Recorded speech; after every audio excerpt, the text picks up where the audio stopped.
Welcome to the podcast today. Today, we'll be exploring how technology can transform user experiences and risk assessment with a true expert in the field. I'm thrilled to introduce Woody Klemmer, the head of growth at Formotive. Woody, welcome to the show. Thanks for having me. All right, so let's start with I looked at the About Us page for Formotive, and you have a compelling mission.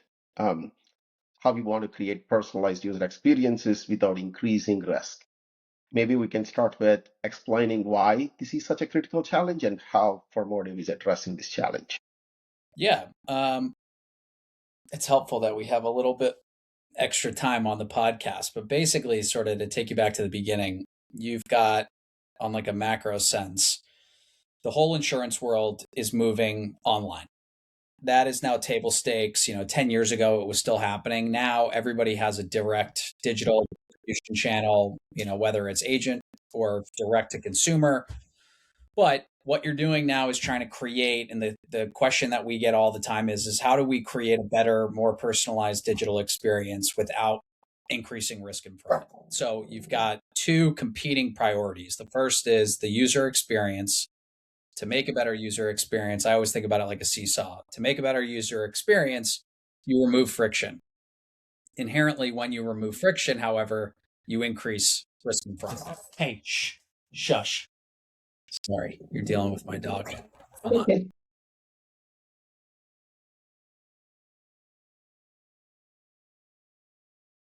Hopefully you can cut that part. So you've got this competing priority within the business. You've made it easier for customers to shop around. There's more customers than ever that are shopping around, right? So you've sort of created this Frankenstein where it's easier for me to buy a policy, but it's also easier for me to switch policies. You get over half of people are shopping around every year. We've seen huge rate increases over the last couple of years, post-COVID and post-inflation. So you've got this massive macro trend of people looking for cheaper options, which creates this opportunity for carriers to both keep their existing customers, but also capture new audiences. You've also created this vector for them where it's easier than ever behind a computer screen to game the process. So I always sort of joke, it's like your dating profile. You put the best version of yourself forward, whether it's 100% truthful or not. People do the same thing on insurance applications. So carriers underwrite, really customers essentially self underwrite themselves. So like I put in all of the information about Woody Klemmer. I am typically doing that to try to get the best rate for myself. Not everybody, but a lot of the time, people will start to go through that application. They'll check a quote, maybe they'll tweak the mileage, they'll check the quote again, just using auto insurance, for example. They'll check Yep. the quote, they'll go back. I was living in the city. I realized street parking in the city was more expensive in Boston. My parents live 20 minutes outside the city. Maybe I test their address, right? And so people will go through, this is to the tune of $60 billion a year. People are gaming the system. They're hiding their teenage driver that maybe got in a car accident. They're futzing with previous insurance. They're not including everybody in the household. There's all of this gaming that goes on, and you've made it easier to do that. And then everybody uses the same third-party data checks to try to verify the information. So you've got underwriting rules, third-party data checks, and carriers are looking for a way to understand the actual end user. And instead of providing the same experience to every single person, how do we create a personalized experience for Woody? How do we create a personalized experience for Mary? How do we create, right? Like instead of one size fits all, if you can understand the intent, both good and bad, right? If you understand this person's super high intent, they really want to buy a policy. Is that because they got a car this morning or because they got in a car accident this morning and they don't have the right coverage? Those are two very different things. So if you understand ultimately the intent of the end user, which is what we do, is we help predict intent, measure the behavior, predict the intent, and then ultimately help them create that experience, which is the best possible experience for both the customer, but also the carrier. So they're plugging unknown risks that they didn't know were hitting the books before. But so in a nutshell, that's why we exist. Well, it's actually a fantastic comparison, right? The way you reduce friction to the end users is always been make it easy for them, meaning less data you collect from them. Intentionally collect less data from them, and you're always playing with the risk reward for any extra field that you want to collect, extra checkbox that you want to put, 3 options versus 6 options. That's always been the balancing act that people have to do. It's very interesting for me to know that your team's trying to balance both of it in a way without adding any more friction. I think I've seen this word called digital behavioral data. Can you explain to our audiences a little bit more about like what are you trying to collect and maybe a few examples of how you can correlate that to the intent of the user? Yeah, no, 100%. And it's cliche, but using the seesaw example, our whole position is it shouldn't be either or. Like every 2 or so years, we see the industry go from we're in growth mode. They're in growth mode right now. And we're pounding the table saying, inevitably, whether it's 6 months or a year or 2 years from now, there will be a shift back to profitability. And that's when all of a sudden they slam on the brakes. And we see back in 2022, 2023, we saw carriers turning off the ability to buy online. We saw this just huge push for like our premium leakage and our fraud solutions and things like that. So our whole position is if you understand the intent, you can both grow, but grow profitably. So it should be an and, not an or. How we do that is important. It's what we have found is that there is so much data that lives in the actual quoting process. And I'll use an analogy like you and I, if we're face to face, and this wasn't long ago that insurance was sold face to face, intuitively, you would be reading and reacting to my body language, tone of voice, eye contact, body, there's so much more to communication and intent beyond just the words that I'm saying. When you go online, all of that goes away and it's just the words. And so the words being the answers that, again, I'm self underwriting myself. What we've realized though is that how somebody actually physically fills out, and digital body language is sort of the term that we've coined, but how they fill out the application is highly indicative of their intent. And I'll give you an example. Let's pretend you're filling out a life insurance policy. And you're filling it out and you get, have you smoked in the last 12 months? Maybe you had a cigar at a wedding, or you're an occasional smoke a cigarette at the bar kind of and and you hesitate and you hover and you click yes, or maybe you are a smoker and you see some drop down questions and how many cigarettes a day, and you start filling them out, and then ultimately you go and press no. The carrier underwrites just based off of the no. But if you knew that the person went through this whole song and dance before they actually switched to no, you would probably treat that person differently. So what Formotive does is we analyze this digital behavior. We have a bunch of different ways that carriers can actually leverage and ingest the data. But in simple terms, you see, we're like a polygraph. It's like, okay, something spiked on the smoker question based off of how they move their mouse, how they type, where they hesitate, are they correcting questions, are they copy pasting? It's hundreds of different actual digital behaviors, not the PII information, meaning not the actual inputs. Like Woody would be 5 keystrokes and 1,000 other behavioral data points. But carriers then ingest these insights that we provide in real time and say, okay, for this person, we're going to go and have them do a telemed interview, or we're going to pass them to a nurse to do a blood test and actually prove that they are not a smoker when in fact they are. And it's like close to half of people are lying about smoking. So that's one example. We have a ton on the auto side, home and renters, PNC, small commercial, but it's all about how people fill out the application, gleaning the insight, whether it's a high intent, I'm really motivated to buy, and let's make sure they do. A lot of the times, though, it's okay, we think there's potential misrepresentation, non disclosure, leakage going on, rate evasion going on in the process. We flag it, they ingest it, and then they can take action on it real time. That's fantastic. I cannot help but think about the output of like how this digital behavior could look like. Is it a certain level of probability percentages that you assign to folks in terms of probable purchasing to probable it's taking the smoking as an example, probable smoker or like the risk of this answer being not correct is about 40%, is about 60%, is about 90%. Is that kind of how the output of that algorithm looks like?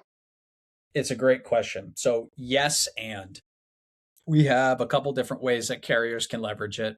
One, we run real time predictive models. So, it's exactly like you're saying, it's a propensity model. We can say, okay, if your average conversion rate is 10%, let's just make that up, and we're doing a conversion model, real time conversion model, we can say that Woody is 4 times more likely to purchase a policy at this point in the application than your average. A lot of the times, more importantly, Woody is 9 times less likely to buy. Why that important is, well, you're running all these expensive third-party data checks on somebody that's probably never going to buy. They're window shopping.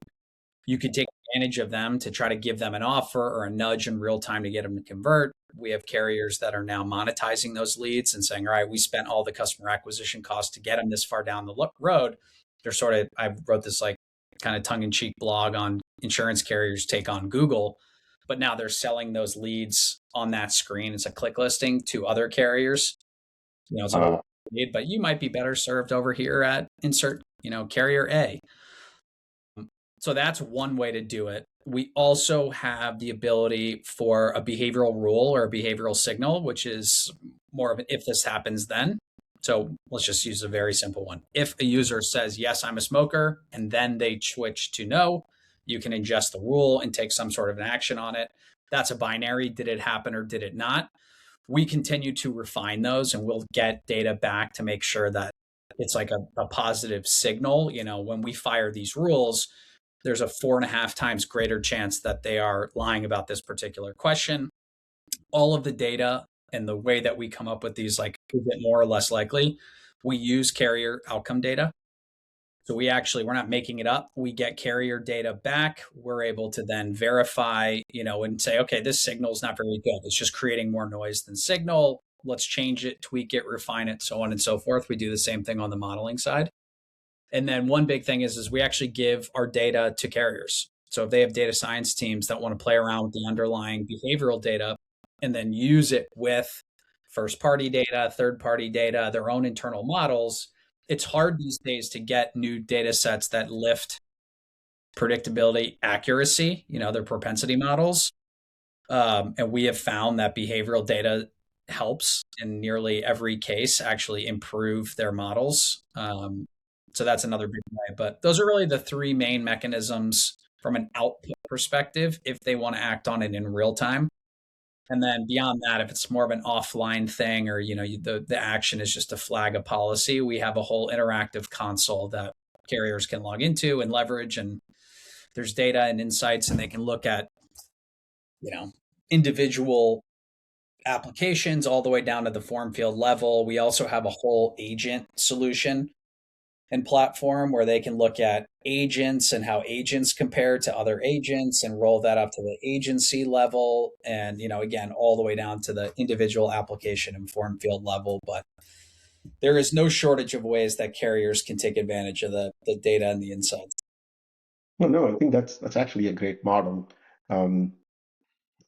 I personally have seen this when you have clients that are from top 10 or top 100 companies to clients that are on the lower end or like a mid-sized company.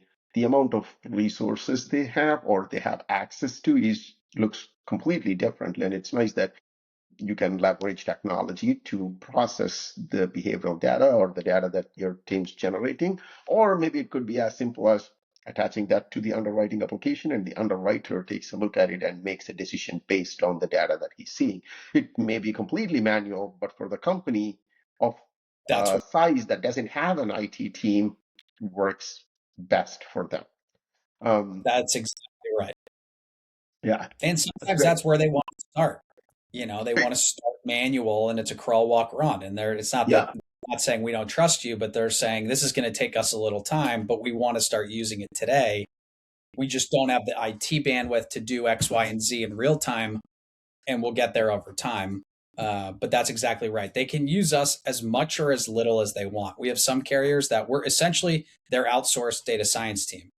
We have other carriers where we don't even know what they're working on. They just tell us what behavioral features they want. We create a little data pack, we send it to them in real time, and that's that. So it's totally up to them.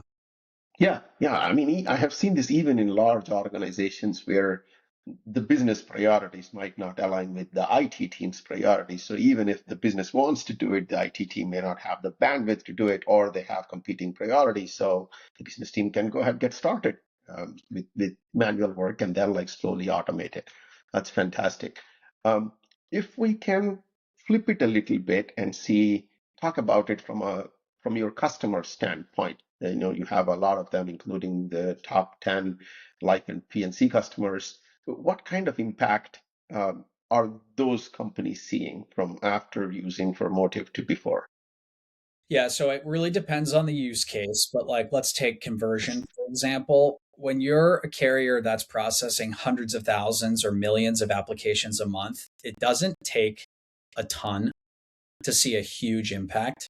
And what we've seen repeatedly is meaningful conversion lift using our data slash solutions as inputs. So, like under growth and marketing, we have a bunch of different solutions that make that up. But like I'll take monetization for an example where they're selling the leads. Like we have carriers right now that are taking advantage of our model and figuring out who are the right people to show ads to. So the ones that are most likely to, once they see it, actually click it, but also not buy, which is important because you don't want to take away from the ones that are actually going to purchase. And so we've seen carriers that have implemented our solutions, have really good, exactly where they want to be from a monetization perspective, while overall raising the conversion rate of the cohorts that we're intervening on. So, from a numbers perspective, we've seen ROI like well into the seven figures, eight figures in some instances. Um, Candidly, a lot of the times they don't want to tell us. And I think it's because if they did, we would try to charge them more. But, depending again on the use case, there's also some interesting ways that they calculate ROI, like on a leakage side. We have a really couple interesting use cases. One in particular would be, if you are deterring bad business, right? Like, so there's two ways to think about it. If you're capturing leakage, you're getting the increased premium. But by doing that, there's going to be some turnaway rate, right? Like there is a trade-off of, okay, we're putting the rules in place, we're capturing the leakage, but without gaming it, they don't want the policy. So initially we were worried about that and saying, because all they want to do is grow. But if you actually dig in, you realize those are the policies that have a loss ratio that's 2, 3, 4, 5 times higher than the average. Like those are the ones that kill your book. It's like any distribution graph. The ones that are the um, highest risk are also the ones that are going to be underwater and then have some brutal claim and then get paid out and then churn, like we've seen with a couple of carriers. People that file claims early, I use this example a lot, like they're high intent because they bought a car this morning or because they backed into their garage and realized they don't have the right coverage, and then 3 days later, oh by the way, they file a claim, you pay it out, and then they churn. Like we see that if that happens, it's over 70% of the time they churn. So you just spent thousands of dollars on that person and never recouped any of your money. So those are things that they're taking into consideration. Third party data savings costs to the tune of like we're saving seven figures by eliminating even a small percent. I mean, these things add up. You got prefill, Clue, MVR, credit, all of these reports that they run. They're really expensive. They typically do them for everybody. If Yeah. you down even 5%, 1%, 10%, I mean, we're talking about hundreds of thousands or millions of dollars over the year. So, generally speaking, I think they're definitely seeing some good ROI. There's other things that's hard to quantify, like if they're logging into our console and using it just for behavioral tracking or agent tracking and things like that, and there's not some real tangible, specific value ROI based metric to tie it to, like, but they're really interested in the data. It's sort of like, how would you quantify using Google Analytics? Yeah. I don't know how you would ROI Google Analytics, but there's a lot of use cases that have pretty direct and very tangible ROI. And they're Yeah. I mean, as you're speaking, I can clearly see why it is going to be very hard to estimate ROI for something like this because um, you truly have no control over how the data is being used, and like how many other places it is touching, right? Like how many policy changes that a company made because they have seen this in 90% of the users. How many of the underwriting rules have changed because of this? Like we truly doesn't know, even in the cases where you're completely helping your clients, just because over a period of time, data has this nice advantage of before we have it, we feel like we don't need it. But after we have it, we kind of so get used to having the data, we even forget all the things that is helping us with, right? Like I've seen this happen with multiple types of data that we don't have before, and we think, yeah, I don't need it. But then once we have it, we kind of completely get ignorant to that fact that we didn't have it a few years ago. Like now all the decisions are based on that, and we don't even know what decisions we're making based on that. it's like the iPhone moment. You know, you didn't think you did it, and then once you have it, it's really hard to go back. I use like Yeah, HDTV a lot. You didn't think you needed a clearer picture until you have it, and then you can't watch TV on standard definition. And that's exactly right. We work really closely with carriers too to develop CBAs and help them with what they need. And then they'll give us really good metrics back, like, you know, hey, we're acting on 92% of the signals that are firing. Like that's an incredibly high hit rate for them to make an underwriting change based off of our data. We do the same thing with, you know, we've declined this many policies in life insurance, not like for motive decline them, but we flagged something. They went and did additional tests. Turned out there was misrep or non-disclosure. And then, you know, it's a material downgrade. So they lower them multiple classes, or it turns into be a, you know, declinable risk. Those are very, very tangible you know, dollar amounts that they can apply that, you know, justify continuing to work with us and expanding. yeah. And in the case of like declining some of the applications, you truly doesn't know how much you saved there. You can estimate based on previous experience, but it's truly you don't know. Now, I have seen this with a lot of insurance types, right? We 10% to 15% of the people or high risk population takes away like 50% of the claims overall speaking. So yeah, finding them out is a huge advantage for anybody. Yeah, and Um, just to be clear, we are not a yes no tool. Like carriers don't approve or decline based off us. I look at it again like a polygraph. We're not yeah, worried about what the questions are. We just know if you said, you know, are you wearing a yellow shirt and you said no, the heart rate spiked, they go in and do further, you know, action and investigation. It's all explainable. But if ultimately it turns out that, you know, they were lying about it, then and that's something that the risk doesn't meet their appetite, then, you know, carrier might. yeah, yeah. I completely understand. The action provider is the one that's, I mean, of course, they're the ones always making the calls on what they want to do with the data.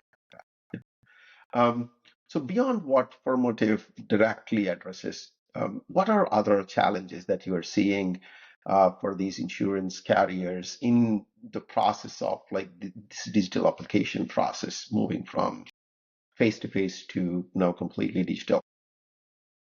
Well, I think for them, everything comes down to bandwidth.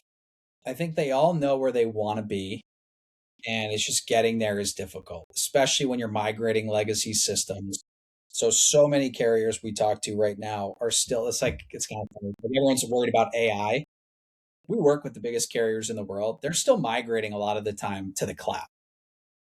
So the AI, you know, I'm sure that it will be a thing and it's going to continue to be a thing and they'll talk about it and continue to work with it and whatnot. But like, they don't want to use it for underwriting. They don't want to use it for, there's ways that they can use it. And then there's regulation in a lot of ways why they can't. So some of the challenges we're seeing is like there is an appetite for tech adoption. They want to use new tools. They want to be cutting edge, but it's like moving the Titanic, you know, steering the Titanic. It's really difficult to do. And if we run into a carrier that is so bullish on Formotive and what we're doing, but they're in the middle of a migration to a new platform.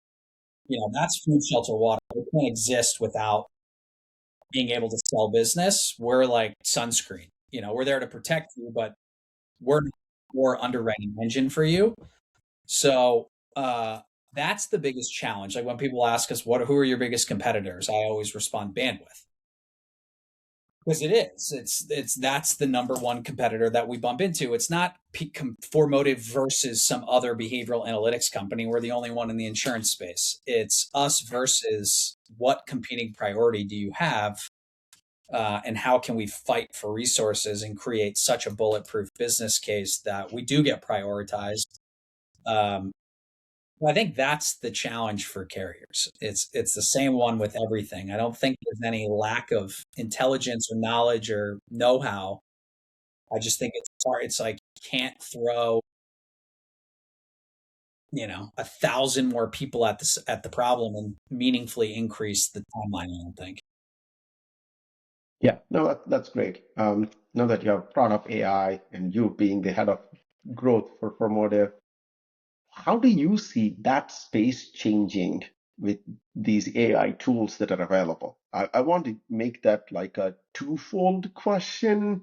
One, for your team itself, right? Like how you generate leads, how you do that, that is being disrupted a little bit with all the AI tools being introduced. But also for your company, um, now there are tools, or maybe there is going to be one very soon, where you don't have to go and fill an insurance application. You can ask an agent or an AI agent to, I want you to go do shopping for me. Here are the parameters that I give you. Now, like some of this behavior kind of goes away because it's an agent filling the application, right? Like, or it's a bot that is filling the application. How do you see that, like, one, affecting the client or the product that you're building, and two, for you internally, how you're leveraging AI to, the way traditional B2B sales worked before? Yeah, so I think starting with the second piece, everybody in our company uses it for one reason or another, right? Whether it's to like polish an email or help with a draft or come up with a new, like give me some blog ideas or help me write something like this or,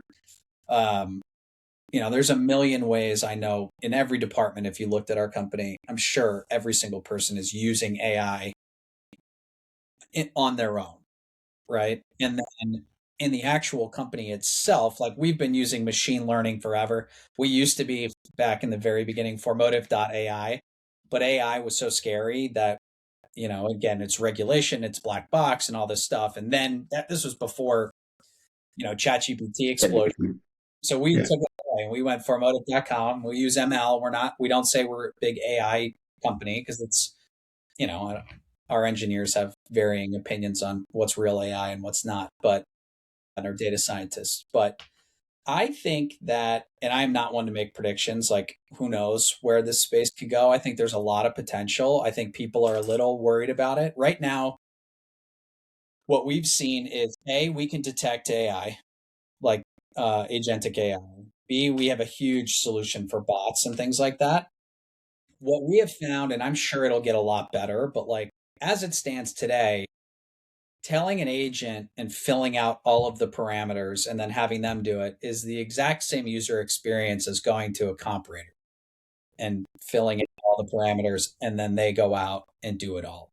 So from a step change of a user experience, I don't really see that change. I'm not some AI visionary, but like as it stands today. Now, maybe if you're like, hey, you go run this every 3 days, like you're on media and it's always checking the lowest price. But like, I also think the comparators would work that into their own system and be able to say, we're going to price watch this for you, kind of a thing.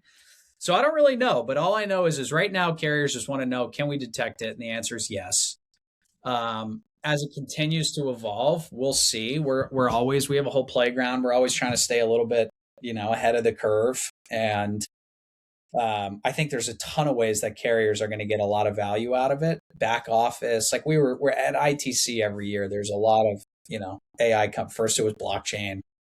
Before that it was whatever. Now it's AI, and we'll see how many are still around a year from now. but like summarizing documents. They're great, but you're doing that for life insurance. I think the adoption will be slower than people anticipate, mainly because, and I forget who told me this, but it was sort of like an autonomous vehicle can be 10 times better driver than a human, but if it kills somebody, the blame is going to be 10 times greater, right? And so it's the same. We don't trust the technology, even if it's better, but like life insurance is so high stakes that it misses one thing or misreads one thing.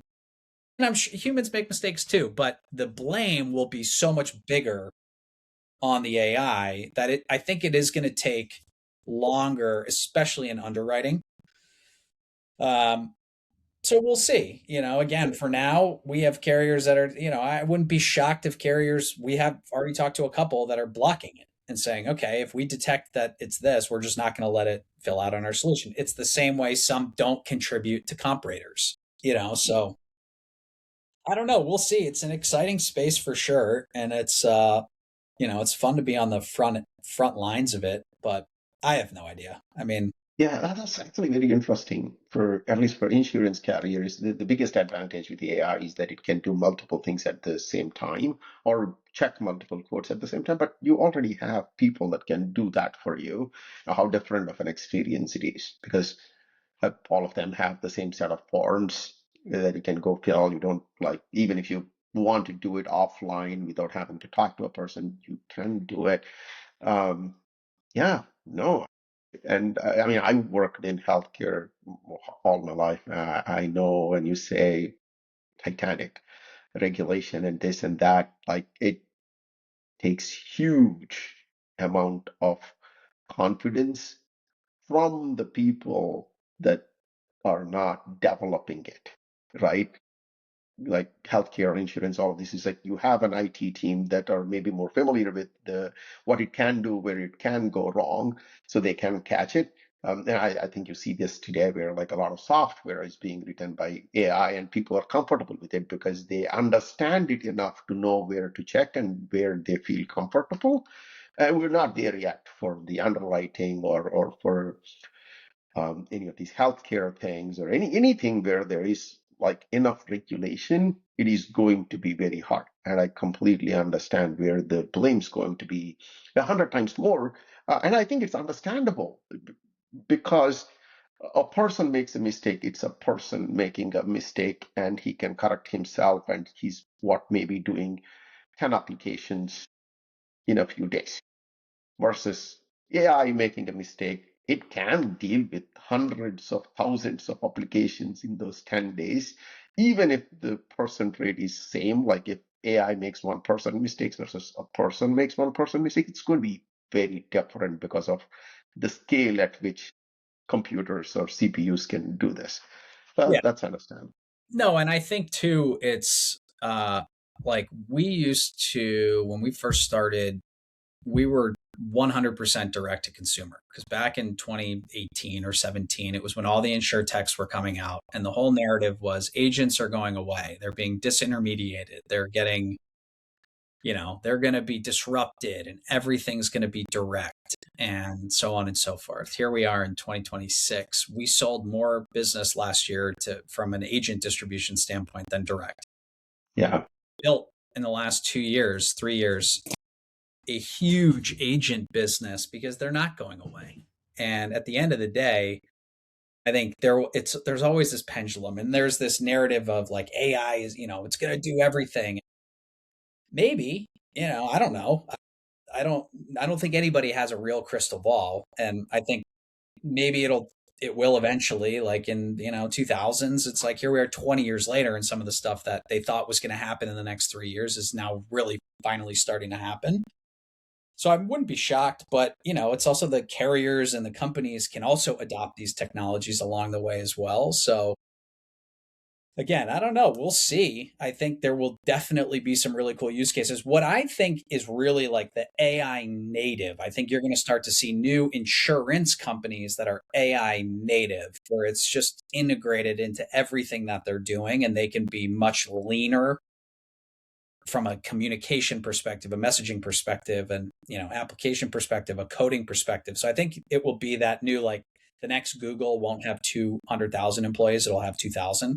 That thing. I think that's probably potentially another avenue, but I think right now just the obvious one is like, what if an agent fills out all these applications? And I think it's kind of, there's a little bit of a so what to it. We've already started to, like, okay, if they do, then great. Then, the goalpost has moved and we'll move here. And I think Carrie will feel the same way. Yeah, no, that's essentially good. As we wrap this up, let me ask this one more question. I like to ask this to everybody I talk to. As a company for Formotive, let's say you have a magic wand and it can fix like one problem that you are facing, your team's facing, or your company's facing. What would that be? What problem you would like solve like this? If I could solve it for, like, if Formotive created something, or if I could solve a problem for myself, or like, help me narrow that down. Let's keep it to the company or the team that you are running. Geez, I mean, my magic wand would be if we could cut sales cycles in half somehow. I think I think that's probably somebody told me when we were first starting out, be prepared to make money slowly, just because, again, it's hard to get into these, but then it's sticky once you're in. I think, God, I don't know. It's rare that I get stumped, but I think that would be, the sales cycle. I think we also have a ton of ideas, and we run into our own bandwidth constraints, around launching product, and our team is so quick and they're really, really good. And we're lean too. We're one of those teams that, we grew X% this year and we hired much less than we grew. So that's really, I love that about our business. But yeah, I mean, my magic wand are all unrealistic. It's like, cut regulations, cut sales cycles in half. Yeah, I think regulation would be really nice. Tell us the truth about, how much they're saving and what they're doing with some of the data and stuff like that. But yeah. we're That's why it's called magic wand. Yeah, it's that would be my, they pay us twice as much. Those would be the. Okay, yeah. Once again, it is very nice talking to you. I learned a lot. Hopefully, our audience find a lot of interesting topics from this. Once again, thank you so much for your time. I really enjoyed the conversation. Appreciate it. Yeah, thank you for having me. Thank you.